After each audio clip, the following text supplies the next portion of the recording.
আমার আম্মু না এই নেট ভাইরাল ডিম মশলাটা খেয়ে একদম ক্রাশ খেয়েছে। হ্যালো এভরিওয়ান, আসসালামু আলাইকুম। চলে এসেছি নতুন আরও একটি ডেইলি ব্লগ নিয়ে। তবে আজকের ব্লগটা একদমই অন্যরকম, অনেক বেশি ভালো লাগবে। তাহলে একটি লাইক দিয়ে পুরো ভিডিও দেখার অনুরোধ রইল।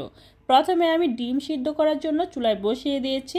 আর এই ভাইরাল ডিম মশলাটা তৈরি করতে যে ইনগ্রেডিয়েন্টসগুলো লাগবে সেগুলো গুছিয়ে নিচ্ছি। এখানে নিয়েছি ধনিয়া পাতা কুচি, পেঁয়াজ কুচি, শসা কুচি, সেই সাথে নিয়েছি কাসুন্দি, তারপরে নিয়েছি টমেটো সস, আর নিয়েছি বারবিকিউ সস, সেই সাথে নিয়েছি তেঁতুলের চাটনি। তো এই ইনগ্রেডিয়েন্টসগুলো অবশ্যই লাগবে। এখানে আরও কিছু লাগবে, তো সেগুলো আমি পরবর্তীতে দেখিয়ে দিচ্ছি। এই তো ডিম সিদ্ধ করে নিয়েছি। আপনারা কিন্তু এত কম ডিম সিদ্ধ করবেন না, আরও বেশি করে নেবেন, ঠিক আছে? কারণ খেয়ে মন ভরবে না, এতটাই মজা হয়। তো যাই হোক, এখন আমি এগুলো বানানোর জন্য তৈরি করে নিচ্ছি। প্রথমে আমি এখানে দিয়ে দিচ্ছি 2টা শুকনো মরিচ। আপনারা ঝালের পরিমাণ চাইলে বাড়িয়ে কমিয়ে নিতে পারেন, ঠিক আছে? তো এখানে দিয়ে দিচ্ছি বিট লবণ, মানে বিট নুনটা, সেটা পরিমাণ মতো দিয়ে দিচ্ছি।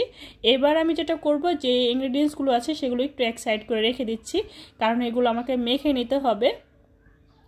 তো এবার আমি শুকনো মরিচটা খুব ভালোভাবে কচলে নিচ্ছি, একদম গুঁড়ো গুঁড়ো করে নিতে হবে। তো খুব ভালোভাবে কষলানো হয়ে গেলে দিয়ে দিচ্ছি এখানে পেঁয়াজ কুচি, তারপরে আমি শসা কুচিটা ভালোভাবে কচলাবো, তারপরে আমি লাস্টে ধনিয়া পাতা কুচিটা দিয়ে খুব ভালোভাবে কচলে নিব। কথাটা হয়েছে, সব কিছু খুব সুন্দর করে কচলে নিতে হবে, একদম সফট করে। যত বেশি সফট হবে তত বেশি মজা হবে। তো এই যে সবগুলো আমি খুব ভালোভাবে কচলে নিচ্ছি।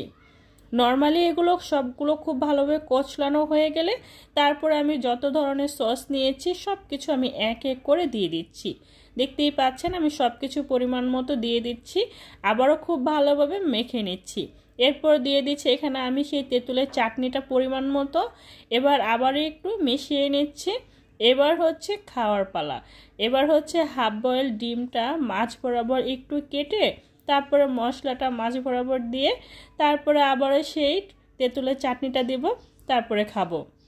এই তো দেখতে পাচ্ছেন আমি স্টেপ বাই স্টেপ করতেছি আর আপনাদের সাথে এক এক করে শেয়ার করতেছি।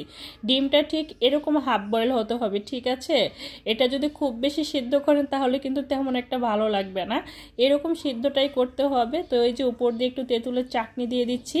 আমার আম্মু এই ডিম মশলাটা খেয়ে একদম ক্রাশ খেয়ে গিয়েছে। কেন জানেন? বলতেছি এত এত জিনিস তুমি কোথা থেকে শিখো আর এগুলো কিভাবে বানাও? তো এইটা খেয়ে আমার আম্মু বলতেছে অনেক বেশি মজা হয়েছিল, ইনশাল্লাহ নেক্সটে আবারও বানিয়ে খাবো, কারণ অনেক বেশি ভালো লেগেছিল। সত্যি কথা বলতে কি, আপনার আম্মুকেও আপনি এভাবে তৈরি করে খাবেন, দেখবেন অনেক বেশি প্রশংসা পাবেন। আর আমি অনেক বেশি এই জিনিসটা মানে খুব এনজয় করেছি, অনেক বেশি ভালো লেগেছিল। এই যে উপর দিয়ে আবার একটু তেঁতুলের চাটনি দিয়ে দিয়েছিলাম।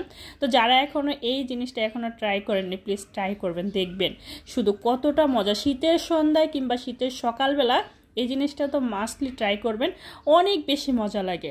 ভিডিওটা কেমন লাগছে অবশ্যই কমেন্ট করে জানাবেন, ঠিক আছে? ভালো লাগলে লাইক কমেন্ট শেয়ার করতে ভুলবেন না। চ্যানেলটা সাবস্ক্রাইব করে রাখবেন আর পেজে লাইক ফলো দিয়ে সবসময় সাপোর্ট করবেন। এরকম নতুন নতুন ভিডিও পেতে আমাকে সবসময় সাপোর্ট করবেন। সবাই ভালো থাকবেন, সুস্থ থাকবেন, আর অবশ্যই আমার জন্য দোয়া করবেন। আল্লাহ হাফেজ।